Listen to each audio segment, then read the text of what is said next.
कहानी God versus human की है। दरअसल हर 1000 साल बाद सारे गॉड मिलके ये डिसीजन लेते हैं कि ह्यूमैनिटी को 1000 साल और जीवन देना है या उनको खत्म कर देना है। और इस बार सारे गॉड ने ह्यूमैनिटी को खत्म करने के लिए वोट दिया होता है। रीजन क्योंकि ह्यूमैनिटी ने अर्थ को पूरा बर्बाद करके रखा था। ज़्यूस जो कि गॉड ऑफ द कॉस्मोस है, वो फाइनली ह्यूमन को खत्म करने के डिसीजन पे मंजूरी देने वाला होता है कि तभी 13 वेल्करी सिस्टर में से सबसे बड़ी वेल्करी रिडेही ने ज़्यूस को रोकती है और वो ज़्यूस से कहती है कि ह्यूमैनिटी को खत्म करने से पहले उनको एक चांस दिया जाए, जो कि है गॉड और ह्यूमन के बीच में 1-on-1 बैटल, जो कि एक तरीके से रैग्नारॉक भी है। रैग्नारॉक ये एक ऐसा इंसिडेंट है जहाँ पर 13 गॉड्स और 13 ह्यूमन लड़ते हैं। जो भी साइड पहले 7 बार जीतती है, अगर गॉड पहले जीतते हैं तो ह्यूमैनिटी खत्म और ह्यूमन जीतते हैं तो उनको 1000 साल और मिलेंगे।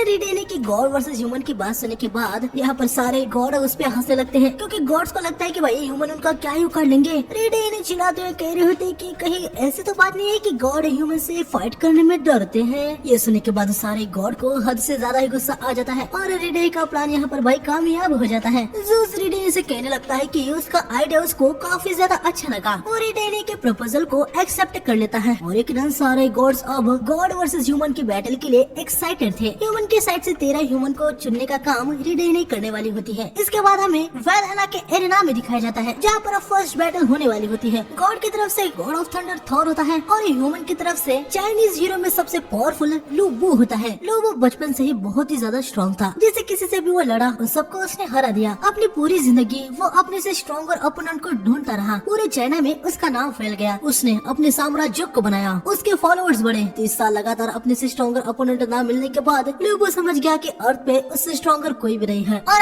आखिर में बोर होकर उसने अपनी ही जान ले ली। वैसे शायद मैंने बताया नहीं, जितने भी ह्यूमन यहाँ पर फाइट करने के लिए आने वाले हैं वो अलग अलग ईरा से है। वो ऑलरेडी मर चुके हैं, अब वो इस फाइट में शायद से अपने आफ्टर लाइफ से आए हैं। और हाँ, सारे ह्यूमन इस फाइट में जो आएंगे वो अपने पीक सबसे स्ट्रॉन्गेस्ट फॉर्म में हैं। सभी गॉड यहाँ पर काफी ज्यादा एक्साइटेड हो गए होते हैं। हम देखते हैं कि ह्यूमंस और लूबू के सोल्जर्स भी यहाँ पर आए होते हैं। आगे हम देखते हैं कि आसमान से लूबू के हाथ में एक वेपन आता है। हेमडाल अपने हॉर्न को बजाता है। नॉर्स माइथोलॉजी के अकॉर्डिंग जब हेमडाल अपने अपोकलिप्स हॉर्न को बजाएगा तब gods versus human battle the Ragnarok शुरू हो जाएगा। थॉर और लूबू आगे बढ़ते हैं और हम देखते हैं कि लूबू पहले थॉर पे स्ट्राइक मार देता है, जिसे थॉर अपने हथौड़े से ब्लॉक कर देता है। हालांकि हम देखते हैं कि लूबू थॉर को पीछे कर देता है। लूबू फिर से अटैक करता है, थॉर उसे ब्लॉक कर देता है और इस बार थॉर लूबू को पीछे कर देता है। थॉर और लूबू में एक बात बिल्कुल सेम होती है, ये दोनों ही आज तक जितने भी दुश्मनों से लड़े हैं उनको उन्होंने बस एक ही ब्लो में हरा दिया। पहली बारी इन दोनों के लिए अपने सामने ऐसा ओपोनेंट आया है जो उनके पहले स्ट्राइक को झेल गया। आगे हम देखते हैं कि थॉर अपने एक तगड़े मूव को करने लगता है। इस मूव को थॉर ने तब यूज किया था जब एसगार्ड पे जायंट ने अटैक कर दिया था। जायंट सब कुछ तबाह कर रहे थे, कोई भी उनको रोक नहीं पा रहा था। तभी थॉर आके बस एक ही इस मूव से सारे ही जायंट को खत्म कर देता है। इस टेक्निक को बाद में इंस्टेंट किल नाम दे दिया गया। लेकिन यहाँ पर हमें देखने को मिलता है कि भाई थॉर बोरियत में था, मतलब उसकी पूरी जिंदगी में अभी तक कोई ऐसा दुश्मन उसे नहीं मिला जो उसे टक्कर दे पाए। खैर या प्रेजेंट में हम देखते हैं कि थॉर लूबू पे इंस्टेंट किल टेक्निक से अटैक कर देता है। सबको लग रहा होता है कि लूबू तो खत्म हो गया, लेकिन लूबू को कुछ भी नहीं हुआ होता। ये देखने के बाद सभी चौंक जाते हैं। यहाँ हम देखते हैं कि लूबू थॉर पे ही स्ट्राइक मार देता है। थॉर के बॉडी पे स्लैश लग जाता है, उसका ब्लड बहने लगता है। थॉर भी यहाँ पर बहुत ही ज्यादा हैरान हो चुका था। इस टाइम पे सारे ह्यूमन बहुत ही ज्यादा खुश और गॉड काफी ज्यादा हैरान हो चुके थे। ये दोनों अपने मन में बस एक ही बात सोच रहे होते कि काश ये दोनों एक ही इरा में मिलते। लूबू थॉर से कहता है कि वो कमाल का है। थॉर भी उसे कहता है कि ये बहुत ही ज्यादा निराशा की बात है कि लूबू बस एक ह्यूमन है। थॉर और लूबू मन में सोच रहे होते कि अगर वो सेम इरा से होते तो पक्का फ्रेंड्स होते। ये दोनों फिर से भिड़ जाते हैं। दोनों ही एक दूसरे से फाइट करके बहुत ही ज्यादा खुश थे। यहाँ पर ज़्यूस को एक बात परेशान कर रही थी कि लूबू का वेपन थॉर के म्योल्नर के सामने टिक कैसे रहा है, क्योंकि कोई भी ह्यूमन मेड वेपन गॉड के वेपन के सामने एक सेकंड में ही डिस्ट्रॉय हो जाता है। तभी ज़्यूस रिडहीने को देखता है और वो समझ जाता है कि क्या सीन है। लेकिन रिडहीने भी जानती है कि ह्यूमन का वेपन गॉड के खिलाफ कुछ कर नहीं सकता, इसलिए रैग्नारॉक स्टार्ट होने से पहले ही उसने इस प्रॉब्लम का हल निकाल दिया था। वैल्करीज की बॉडी अपनी ट्रांसेंडेंस स्किल से वेपन बन सकती है, जो कि गॉड के वेपन को इक्वली टक्कर दे सकते हैं। लूबू के लिए रिडे ने अपने 13 वैल्करी सिस्टर में से रैंडग्रिज को चुना होता है। रैंडग्रिज भी खुशी से इसके लिए मान जाती है। रिडे ने यहाँ पर पास्ट में रैंडग्रिज से पूछते कि क्या उसे थॉर के वेपन के सीक्रेट के बारे में पता है। रैंडग्रिज बताती है कि हाँ, थॉर के आयरन ग्लोव्स किसी भी अटैक को मिटा सकते हैं। साथ ही म्योल्नर कितना पावरफुल है ये तो सभी जानते ही है। रिडे ने रैंडग्रिज से कहते हैं कि उनको कुछ भी करके थॉर के उन वेपन को ओवरकम करना होगा। यहाँ पर एरेना में भी सबको पता चल गया होता है कि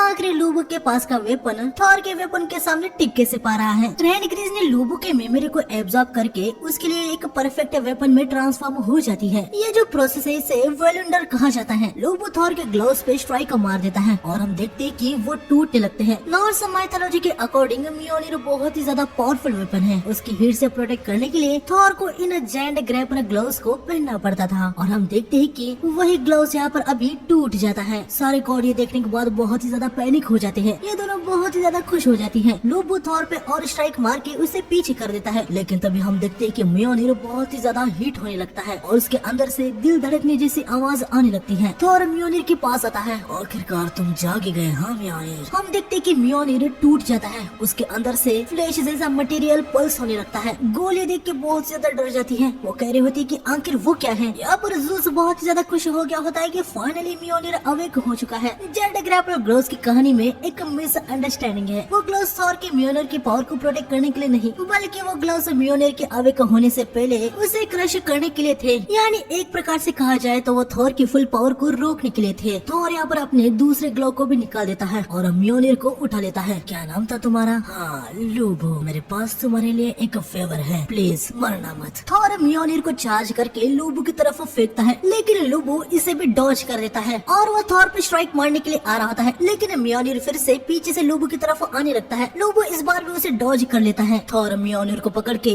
लोबो पे गेरोड थॉर हैमर से अटैक कर देता है। इस अटैक को देखने के बाद सारे गॉड बहुत ही ज्यादा एक्साइटेड हो गए थे, क्योंकि रोज रोज भाई कहाँ उनको ये सब कुछ देखने को मिलता है। और यहाँ पर ये दोनों बहुत ही ज्यादा चिंता में आ गई होती है, क्योंकि ये भी जानती है कि थॉर का ये अटैक कोई मजाक नहीं है। इस अटैक का इम्पैक्ट बहुत ही ज्यादा भयंकर होता है। सारा एरेना थर थर कांप चुका था, लेकिन हम देखते हैं कि लोबो ने थॉर के इस अटैक को ब्लॉक कर दिया होता है। सारे ह्यूमन बहुत ही ज्यादा खुश हो जाते हैं, लेकिन तभी हम देखते हैं कि लोबो के दोनों पैर की हड्डियां टूट जाती है। वो अपने घुटनों पे आ जाता है और यकीनन ऐसे हालत में लोबो का फाइट करना ये नामुमकिन है। सारे ह्यूमन की आशा यहाँ पर खत्म हो जाती है, लेकिन तभी हम देखते हैं कि लोबो का रेड हेयर हॉर्स यहाँ पर आ जाता है। लोबो की आर्मी जो हार मान चुकी थी, उनमें फिर से जोश आ जाता है कि भाई रेड हेयर ने अभी तक हार नहीं मानी है, तो वो लोग कैसे मान सकते हैं। लोबो की आर्मी और ह्यूमन उसे चीयर अप करने लगते हैं। लोबो अपनी पूरी जान लगा के उड़ जाता है और अपने हॉर्स पर बैठ जाता है। रेड हेयर, क्या तुम मेरे लिए अपनी जान भी दोगे दोस्त? रेड हेयर हाँ कहता है। लोबो थॉर के अराउंड तेजी से घूमने लगता है। वो अपने वेपन के लास्ट टिप को पकड़ लेता है। लोबो अब अपनी सबसे पावरफुल स्ट्राइक मारने के लिए जा रहा होता है, जिसको उसने 1 लाख से भी ज्यादा बार प्रैक्टिस किया था। उस टेक्निक का नाम स्काई ईटर है, लेकिन आज तक उसने ये टेक्निक कभी भी यूज नहीं की। लोबो अपने अल्टीमेट टेक्निक से थॉर पर अटैक कर देता है। थॉर भी सामने रेडी था। इनके अटैक भिड़ जाते हैं और हम देखते हैं कि यहाँ पर एक बहुत ही बड़ा एक्सप्लोजन हो जाता है, लेकिन आखिर में हमें देखने को मिलता है कि लोबो का वेपन वैनिश हो गया है। रेनग्रिज मारी जाती है। लोबो का एक हाथ टूट गया था और दूसरा हाथ लगभग खत्म था। लोबो अपने मुंह से दूसरे हाथ को भी उखाड़ फेंकता है। हम देखते हैं कि फाइनली लोबो अब यहाँ पर खुश हो गया होता है। वो मन में कह रहा होता है कि जिंदगी भर जिसकी तलाश उसने की, आखिरकार उसे वो आज मिल ही गया। लोबो मुस्कुरा के थॉर की तरफ जाने लगता है। थॉर अटैक करके लोबो को खत्म कर देता है। हेमडाल अनाउंसमेंट करता है कि गॉड वर्सेस ह्यूमन के पहले बैटल में गॉड की जीत हुई। सारे ही गॉड्स बहुत ही ज्यादा खुश हो जाते हैं और रेड हिने को यहाँ पर बहुत ही ज्यादा गुस्सा आ रहा था। लोबो की आर्मी भी यहाँ पर लोबो के लिए खुशी थी। उन्होंने देखा था कि कैसे लोबो अपने आखिरी समय में खुश थे। जो उनको चाहिए था वो उनको मिल गया। तभी आगे हम देखते हैं कि लोबो की सारी आर्मी थॉर की तरफ आने लगती है। ये लोग कह रहे होते कि उनके लॉर्ड के बिना उनका वजूद किसी काम का नहीं है। वो भी अपने लॉर्ड के पास जाना चाहते हैं। थॉर भी यहाँ पर कहता है कि ठीक है, उस इंसान के लिए, मेरे फ्रेंड के लिए, लोबो के लिए ये मेरी आखिरी ऑफरिंग होगी।